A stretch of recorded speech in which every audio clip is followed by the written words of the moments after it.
Welcome to Book of Recaps. Today, we are going to talk about the movie named The Loft. The story starts with a man falling from the top of a building. We will find out how all of this happened later on. In the next scene, we see a man named Vincent in a police station. He was called in as a suspect in a girl's murder. He was trying to tell the police that it was all a setup and that he was being framed, but the police were not going to listen to him. They tell him that he should confess now to save himself a lot of legal fees. Vincent wanted to explain everything, so the police told him to tell them the story from the beginning. The story then shows Luke, one of Vincent's friends, going to a building in the morning. He came inside the flat and saw a girl's dead body lying there. Vincent was alone at his own home that morning because his wife had gone to another city with their children. Seeing the dead body of the girl, Luke got scared and called Vincent. Vincent was also shocked to see the girl. Luke then called all of his friends, but one of them, named Philip, was not answering his phone. Vincent wonders how this could have happened, because the key to this flat is only with the 5 friends. When Luke came in, the door was locked, which means one of the 5 has to be connected to the murder. For questioning, the police also brought in Luke. They ask him about the flat, and Luke says that he doesn't know anything about it. The police tell him that he was sharing the flat with his 4 friends and that they bought it so they wouldn't get caught having affairs. But Luke says that he is happy with his marriage and would never do anything like that. He is asked where he was in the morning, and Luke says that he was with his friend Chris, who is also one of the 5 friends. After finding the girl's body, Chris also arrived at the flat a short time later. Philip, the friend who wasn't answering his phone, already had a criminal record, so everyone thinks that maybe he did all of this. In a little while, his friend Marnix also came to the flat. Everyone was very scared, so Vincent says that they will get through this. He says, "We are friends, and we will face this situation like friends." Now the story starts with a flashback from a year earlier. Vincent was an architect, and he had invited all his friends to the opening party for his new building. Chris came with his wife Allison, but Allison had no interest in his friends and was not interested in many things anymore, which was causing some problems in their marriage. Luke and Marnix were looking at the girls at the party,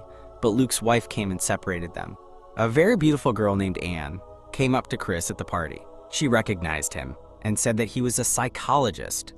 When Chris asks how she knows him, Anne says that her sister was his patient. She was in a lot of depression and had committed suicide. Chris felt very bad about it, but Anne said that her sister had always been very sad. They both started talking, and Chris asked her who she came with. Anne said that she worked as a personal assistant for the city councilman. At the party, Philip was flirting with 2 girls. Vincent came up to him and asked what he was doing. Philip said that just because he was married didn't mean that he didn't still like other girls. Chris also came to try to make him understand, but he was not listening. Vincent then tells his friends that he has to show them all something. Meanwhile, Chris and Anne were looking at each other at the party. Vincent brought his friends to a secret flat. He says that it is in a very prime location and that if they all pitch in, it can be theirs. He explains that if they have an affair with someone else, they can be caught because of credit card activity and hotel bills. But if they have their own flat, they don't have to worry about all those things. They could pay for it little by little. Back in the present, when they found the girl's dead body, Luke got scared and wanted to leave. When Vincent got angry at him, he calmed everyone down and said that they would figure out the situation. He tries to call Philip again, but the call doesn't go through. Vincent says to Chris that this time, they will not be able to save Philip. When Marnix moved a pillow at the murder scene, he saw something written in Latin on the bed. The police asked Chris about it because he knows the language. It was written, "Fate will bring us together again." The detective suggests that maybe Chris wrote it by taking the girl's hand, but Chris says that there was a grammar mistake in the writing, and he would not make that mistake. The police then ask Chris about his brother Philip. Chris says that they have the same mother, but in childhood, he could not spend much time with Philip because Philip's father was very abusive and used to beat his mother and Philip a lot. But when they grew up, their bonding was very good. At the murder scene, Marnix found a knife. In a little while, Philip finally arrives there. Everyone looks at him and asks if he did it. Philip says that he was with his in-laws all night. They ask him about the morning, and he says that he had gone to see a construction site. Philip then gets angry and asks Vincent where he was. Vincent says that he was at home. Philip asks if anyone can confirm this, but Vincent says that his family has gone out and that they just have to trust him. They start to have a fight, but Chris stops them. He says that they are all connected to this and that they have to think about it. In the past, we see Philip's marriage. His father-in-law was in the construction business and was friends with the city councilman, which is why he got all the contracts. All the friends were discussing that now Philip would also become rich. At the same party, Anne was with the city councilman. As a wedding gift, Vincent gave Philip a key to the flat. He said that he had only made 5 keys, and to make another one, you would need special codes that were locked in his locker.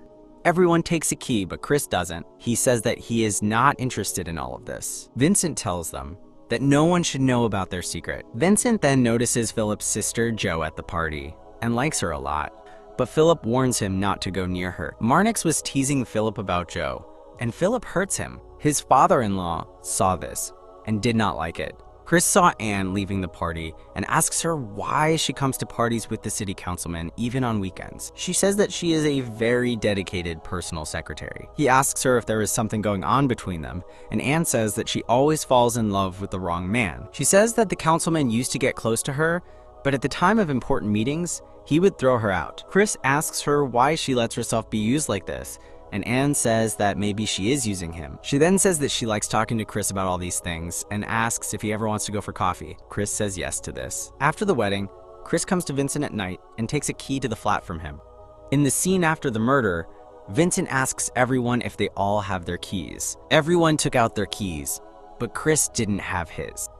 They started to doubt him, but Chris says that he doesn't always carry his key with him. He says that when he came to the flat, someone else had opened the door for him. Vincent is shocked. He thinks that maybe the murdered girl let the killer in herself. After this, we see again in the past. All the friends were having dinner with their wives. Vincent's wife was telling a story about her boss, who was having an affair and got caught. He had to pay his wife a lot of money. Marnix gets drunk and says that her boss should have been a little smarter. He is about to give an example about their flat, but Luke stops him. Luke's wife doubts him and says that she can tolerate a lot of things, but she can't tolerate him loving someone else.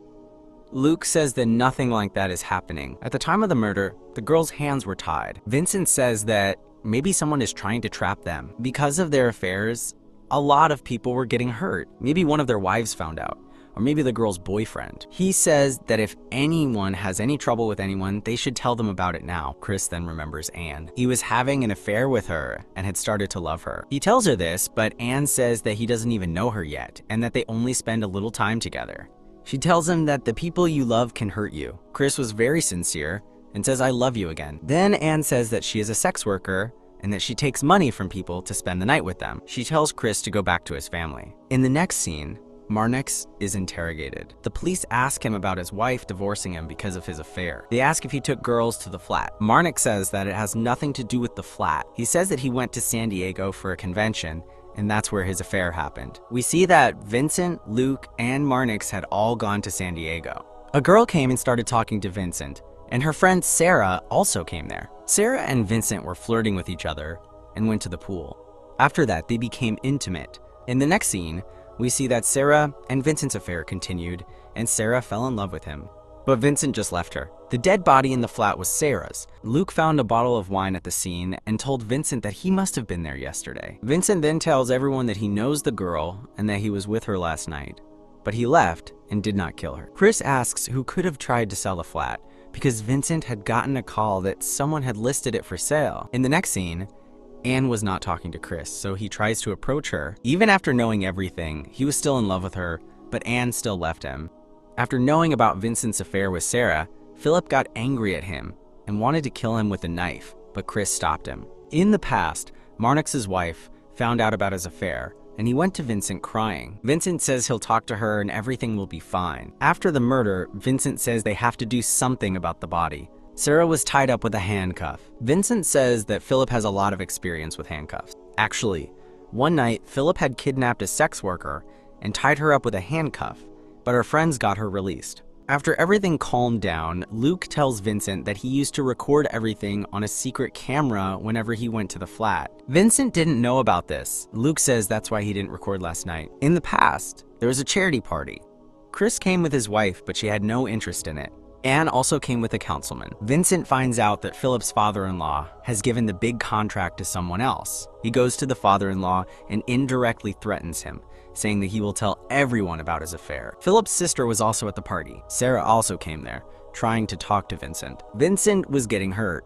In the present, he realized that his wife had found out everything about him and was trying to frame him.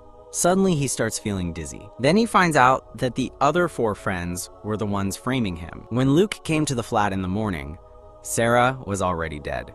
she had committed suicide. Luke had left Vincent and called all his other friends. He showed them all the recordings from his secret camera. These recordings showed that Vincent had an affair not only with Sarah, but also with Marnix's wife and Philip's sister. Luke also tells Chris that Anne was given money by Vincent to stay away from him.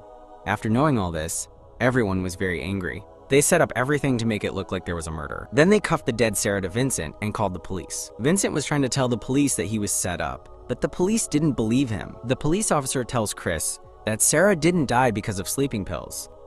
If she took the pills, why did she also cut her wrist? Chris feels bad about it and doubts Luke, wondering why he had to take such extreme revenge. At night, Chris comes to the flat, and Luke comes there. Chris asks Luke where Sarah's suicide note is. Luke gives it to Chris, but later admits he took it out of his jacket. Chris asks why he did all this. Luke says that Sarah was interested in him, but Vincent stole her from him. He says that after Vincent left Sarah last night, he went there. He mixed a sleeping pill in her wine, and then he overdosed her. Luke says that Sarah was in a lot of pain, and that he just freed her. Chris says that Sarah was alive, and that if Luke hadn't provoked them all, she would still be alive. Luke says that Chris's brother, Philip, was the one who cut Sarah's wrist, and that now his brother will go to jail. He says that Chris can't tell anyone about this. Chris says that he can't protect him now. Luke takes a knife and tries to kill Chris. In their fight, Chris gets the knife. Luke understood that he can't escape now, so he jumps from the top of the building and commits suicide. Some time has passed after this. The police have released Vincent. Marnix's wife has forgiven him, and they are very happy. Chris comes to a parking lot and meets Anna there. Anna says that she has left her work as a sex worker. She asks him if they can go for coffee. Chris always loved her a lot and says yes. They were together again. With this, the movie ends.